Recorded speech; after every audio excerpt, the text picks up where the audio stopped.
सौ बात की एक बात यह कि ट्रंप भले ही कह रहे हों कि ईरान जंग में वो जीत गए, लेकिन असली जंग तो अमेरिका की चीन से ही चल रही है। दुनिया में दबदबे की जंग तो अमेरिका की किससे चल रही है? चीन से ही चल रही है। ये जो अमेरिका में भी वहां के कई सांसद, कई लोग ट्रंप के दावों को नहीं मान रहे हैं, उसके पीछे की वजह भी तो यही है। क्योंकि ट्रंप तो ये वादा करके इलेक्शन जीत कर आए थे ना कि make America great again, MAGA, मागा का वादा किया था ना। तो ग्रेट कैसे हो गया अमेरिका इसमें? ये जो हुआ है ईरान जंग में, इसके बाद अमेरिका ग्रेट कैसे हो गया? इसलिए तो लोग सवाल उठा रहे हैं। अमेरिका सुपर पावर जो है, वो सुपर पावर अपने दबदबे से था ना। ये सारे खाड़ी देश जहां उसने सैन्य अड्डे बनाए हुए थे, उन्होंने जो इतने सारे हमले झेले ईरान के, तो उनको क्या मिला इस युद्ध से? दुनिया अब तक चीन को ऐसे देखती थी कि वो निवेश करने के नाम पर कर्ज देता है और फिर कर्ज के जाल में फंसाकर रख देता है देशों को। इसी तरह से बदनाम था ना चीन। और अमेरिका को क्या माना जाता था? अमेरिका को माना जाता था कि वो चौधरी जरूर बनता है, लेकिन उसके साथ जाने से देश की सुरक्षा भी बनी रहती है और कर्ज का मकड़जाल भी नहीं होता है। लेकिन क्या हुआ?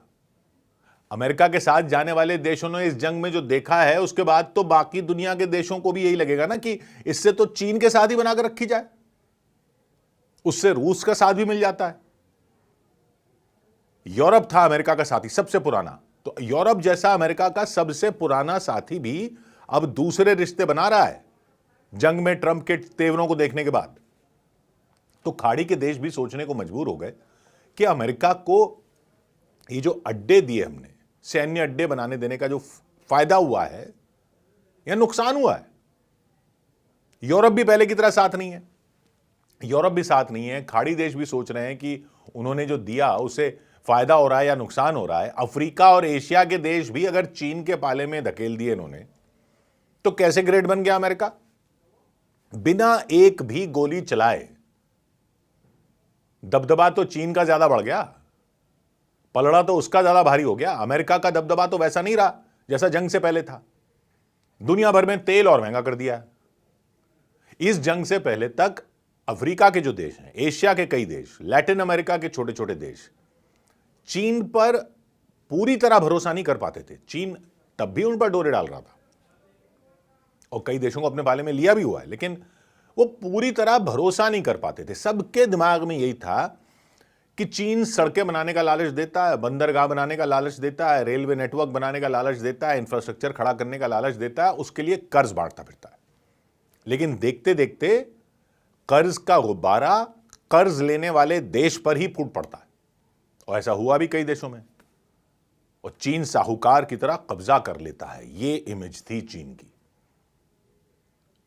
लेकिन ईरान जंग में अमेरिका के रवैये को देखकर और अमेरिका का साथ देने वालों का हाल देखकर सब कह रहे हैं कि इससे तो चीन फिर भी बेहतर है। चीन का कर्ज तो चुकाना पड़ता है, लेकिन कम से कम शांति तो रहती है। अमेरिका तो युद्ध करके पूरा इलाका ही उजाड़ने आ जाता है, और वो भी जब उसको युद्ध करने का मूड होता है। तो ट्रंप के राज में तो अमेरिका की यह इमेज बन गई है। अमेरिका का दावा होता था कि वो पश्चिम एशिया में स्थिरता लाएगा। स्थिरता, ये आई है स्थिरता। लाखों डॉलर लग गए, लेकिन स्थिरता के बजाय उल्टा अशांति का ऐसा खतरा बन गया है कि अच्छे खासे जो काम धंधे चल रहे थे उन देशों के, उनको अब निवेश जुटाने के लिए पापड़ बेलने पड़ जाएंगे। अमेरिका हो गया जंग करवाने वाला, चीन हो गया जंग रुकवाने वाला। यह इमेज हो गई है दोनों की अब। तो दबदबा किसका रहा? और इधर तो हुआ जो हुआ, बाकी एशिया के देश भी सोच में पड़ गए कि अमेरिका पर भरोसा करके कोई गलती तो नहीं कर रहे।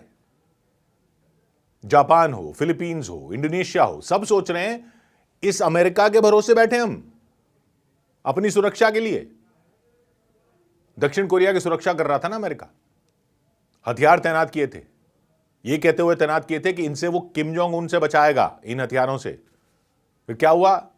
ये इस जंग में कहने लगा कि लाओ उधर वाले हथियार इधर लाओ, ईरान जंग में, और उधर उत्तर कोरिया कुछ कर देता तो भगवान भरोसे छोड़ दिया दक्षिण कोरिया को।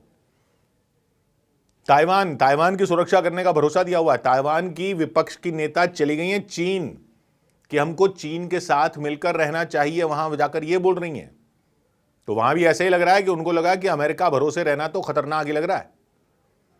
एक तो अमेरिका जब चाहे युद्ध शुरू कर देता है, जब से ट्रंप आए तब से ये हो रहा है, जब चाहे युद्ध शुरू कर देता है बिना सोचे कि उसके साथियों की अर्थव्यवस्था पर क्या असर पड़ेगा, उनकी सुरक्षा पर क्या असर पड़ेगा। नेटो के देशों को कोस रहे हैं ट्रंप। नेटो के देश कह रहे हैं कि उनसे तो बात भी नहीं की थी युद्ध शुरू करने से पहले, तो अब क्या कोस रहे हैं? बात की नहीं शुरू करने से पहले युद्ध, बाद में कहने के लिए आओ युद्ध में आओ। वो कह रहे हैं हमसे पूछा था क्या? बाद में कहने लगे स्ट्रेट ऑफ हॉर्मुज की सुरक्षा खुद करो। वो कह रहे हैं हमसे पूछा था क्या? पूरी दुनिया का तेल गैस अलग महंगा करवा दिया है। और फिर ट्रंप कहने लगे कि सब अपना अपना देख लो, अमेरिका के पास तो अपना तेल गैस बहुत है, आप लोग अपना अपना देख लो। वाह,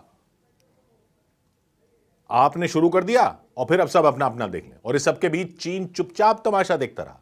ऐन मौके पर आ गया शांति का समझौता करवाने के लिए। शांति का समझौता करवाने में नाम चीन का हो रहा है, तो उसको तो ऐसा मौका मिल गया दुनिया को यह दिखाने का कि वो एक समझदार बुजुर्ग है दुनिया का। किसने दिया मौका? बिना कुछ किए चीन ये दिखाने में सफल हो गया कि अमेरिका के साथ जाओ तो युद्ध झेलो, अस्थिरता झेलो, महंगाई झेलो, और वो कब साथ छोड़ दे वो भी पता नहीं। जबकि चीन के साथ गए तो कर्ज जरूर चढ़ जाता है, लेकिन स्थिरता रहती है, विकास की संभावनाएं बनती हैं। ये कहानी बन रही है। किसने दिया ये मौका ये कहानी बनाने का? सऊदी अरब भी अब चीन के साथ कई परियोजनाओं पर काम कर रहा है।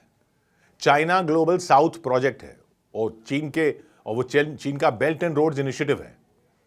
उसकी कई रिपोर्ट बताती हैं अफ्रीका में चीन का BRI निवेश पिछले समय में 283% बढ़ गया है। 283% बढ़ गया है। नाइजीरिया हो, कांगो हो, सब देशों ने सड़कों के, बिजली के, बंदरगाह बनाने के नए प्रोजेक्ट चीन को दे दिए हैं। चीन बना रहा है। अफ्रीका के तो बहुत सारे देश अब चीन के पाले में जाते जा रहे हैं, नई नई डील कर रहे हैं, चीन के साथ व्यापार बढ़ा रहे हैं, चीन के साथ सहयोग बढ़ा रहे हैं। और अब जो इस जंग में हुआ है, इसने तो कई छोटे छोटे देशों को चीन की तरफ अपने आप धकेल दिया। क्योंकि सब देशों के पास ऐसी ताकत नहीं होती कि वो सबके साथ बराबरी की दूरी रख सकें या बराबरी की दोस्ती रख सकें, सबसे बना के रख सकें। उनको एक पाले में जाना पड़ता है, मजबूरियां हो जाती हैं। कई छोटे देशों की अपनी मजबूरियां होती हैं, उनको कोई ना कोई पाला चुनना पड़ जाता है अपनी सुरक्षा के लिए, अपने विकास के लिए। उनको पाला चुनना पड़ता है, तभी वो जी सकते हैं। और जिसके पाले में जाओ उसके हिसाब से फिर चलना पड़ता है। छोटे छोटे देशों को अमेरिका के पाले में जाने पर अब तक यह कहानी बेची जाती थी कि साडे नाल रहोगे तो ऐश करोगे। लेकिन जो अमेरिका के साथियों का हाल हो रहा है, उसमें जिंदगी के सारे मजे कैश करने की बात तो छोड़ो, न तो जिंदगी बच रही है ना कैश बच रहा है। तो सब बोलेंगे ना चलो भैया चीन के पाले में चलो। ईरान जंग कौन जीता, किसका नुकसान हुआ, वो तो बात ही छोटी हो गई इसके सामने। अमेरिका को ग्रेट बनाते बनाते रेट ही कम हो गए अमेरिका के दबदबे की मंडी में। दबदबा था, दबदबा है, लेकिन क्या दबदबा आगे भी रह पाएगा? 100 बात की एक बात,